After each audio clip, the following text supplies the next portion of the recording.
Bhagavate Vasudevaya. Om Namo Bhagavate Vasudevaya. Narayanam Namaskritya Naram Cheva Narottamam Devim Saraswatim Vyasam Tato Jayam Udirayet. Srinvatam Swakata Krishna Punyashravana Kirtanaha Hrudayantasto hi abhadrani vidunoti suhrusatam nashta prayeshu abhadreshu nityam bhagavata sevaya bhagavate uttama sloke bhaktir bhavati naistiki.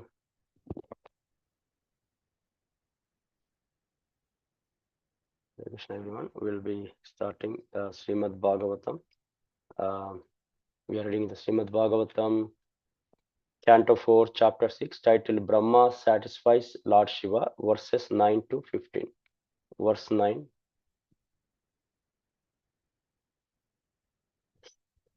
Janmaushadhi tapo mantra yoga siddhai narettarai jushtam kinnara gandharvair apsarobhir vrutam sada. Translation and purport by His Divine Grace A.C. Bhaktivedanta Swami Srila Prabhupada ki jai. Translation: the abode known as Kailasha is full of different herbs and vegetables, and it is sanctified by Vedic hymns and mystic yoga practice. Thus, the residents of the abode are demigods by birth and have all mystic powers. Besides them, there are other human beings who are known as Kinnaras, Gandharvas, and are accompanied by their beautiful wives, who are known as Apsaras or angels. Verse 10. Nana Manimay Sringair, Nana Dhatu Vichitraitai, Nana Drumalata Gulmair, Nana Mruga Gana Vrutay. Kailasha is full of mountains, filled with all kinds of valuable jewels and minerals, and surrounded by all varieties of valuable trees and plants. The top of the hill is nicely decorated by various types of deer. Verse 11. Nanamala Prashravanair, Nana Kandara Shanubihi, Ramanam Viharantinam, Ramanai Siddha Yoshitam. There are many waterfalls, and in the mountains there are many beautiful caves in which the very beautiful wives of the mystics are found. Verse 12. Mayura Keka Birutam Madandali Vimurchitam Plavitai Rakta Kantanam Pujitaischa Patatrinam. On Kailasha hill, there is always the rhythmical sound of the peacock's sweet vibrations and the bees humming. Cuckoos are always singing and other birds whisper amongst themselves. Verse 13. Haveyantam ivo dastair Dvijan kama dugair drumai Vrajantam iva matangair Gurnantam iva nirjarai. There are tall trees with straight branches that appear to call the sweet birds, and when the herds of elephants pass through the hills, it appears that Kailasha hill moves with them. When the waterfalls resound, it appears that Kailasha hill does so also. Verses 14 and 15. Mandarai parijataischa saralaischo pashobhitam tamalai shila talaseischa kovidara sananjuna chutai kadambair nipaischa naga punnaga champakai patalo patalo soka bakulai kundair kura pakair api. Translation: the whole of Kailasha hill is decorated with various kinds of trees, of which the following names may be mentioned: Mandara, Parijata, Sarala, Tamala, Tala, Kovi, Dara, Asana, Arjuna, Amrajati, Mango, Kadamba, Duli Kadamba, Naga, Punnaga, Champaka, Patala, Ashoka, Bakula, Kunda, and Kurambaka. The entire hill is decorated with such trees which produce flowers with fragrant aromas.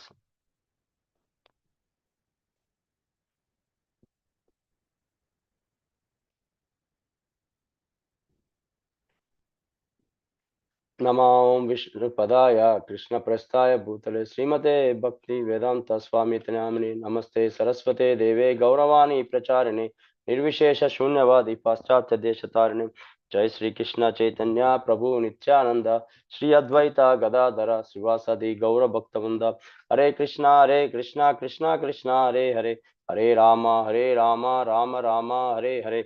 I like to seek blessings from all the assembled devotees and thank you for giving me this opportunity to purify myself, and please forgive me for any shortcomings.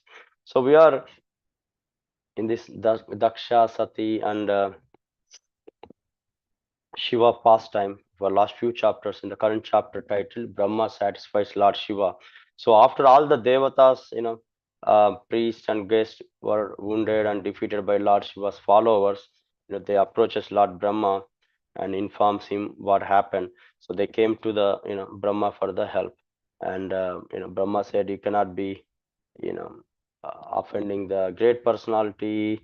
They want to we want to pacify the Lord Shiva, taking begging for his pardon and repenting at his lotus feet." And then Brahma takes all the demigods to Lord Shiva's abode, which is Kailasa. From the verses 9 to 22nd, it describes the beautifully, gives the description of the Kailasha hill. As we have seen, this Kailasha is full of different herbs, vegetables, and it has been sanctified Vedic hymns, Vedic, mystic yoga practices, and the residents of this Kailasa will have the mystic powers. And there are also other humans known as Kinnaras, Gandharvas, and also their associates, right? Their wives, known as Apsaras. And it's a very beautiful, and Kailasa is full of mountains filled with valuable jewels and minerals. I think we have got descriptions of these places, holy dams, how beautiful they are naturally, filled with all the trees and plants, a lot of opulence, a lot of rivers, waterfalls. And there are also beautiful caves. And it says like the rhythmic sounds of peacocks and cuckoo birds are always singing. And there are also herds of elephants passing through the hills. When they pass through that, it appears that Kailasa hill also moving with them. And there is a sounds of waterfalls. And there are various kind of trees which mentioned previously also in Srimad Bhagavatam, different places. And everything is there, and all of them are very natural and fragrant, producing the flowers and fragrant aromas, and very tasty fruits and vegetables. So here tells that how opulent, how rich of nature this Kailasa is, because that Kailasa is the abode of Shiva. Shiva is the, as told in Srimad Bhagavatam 12th canto, Nimnaganam yata Ganga, Devanam Achyuto yata, Vaishnavanam yata Shambhu, Puranam ita tata. So just as Ganges is the greatest of all rivers, Lord Achyuta is the supreme among the deities, Lord Shambhu or Shiva is the greatest of Vaishnavas. So um, so as the devotee of Krishna, one has to obtain the blessings of the Lord Shiva, who resides in his with his consort Parvati atop of mountain Kailash. So in Vaishnava teachings, we learn, not approach the Lord directly. We have to approach through his pure devotees. And here also Lord Krishna says to Arjuna in the Adi Purana, one who claims to be my devotee is not so. One only a person who claims to be a devotee of my devotee is my devotee. So here it says like of all the devotees of Krishna, Lord Shiva is considered the best. So by taking his blessings, we can be pleased by Krishna, and our ultimate goal is to get the love of Godhead through which we can associate with Krishna in eternally. And here is it's beautiful description of Mount Kailash is given. It's like a 22,000 feet above the sea level, and it has been spread hundreds of thousands of miles. And it's a sacred Dhamma because it's where the Shiva meditates deeply on Lord Krishna and meets with his great sages like Narada. And it also was the Mount Kailash that Ganges descended with great force from spiritual world to the material world and was caught by Lord Shiva in his matter locks. And the demigods observed the Lord Shiva sitting on the summit of this Kailasha hill with his wife Bhavani for the auspicious development of the three worlds.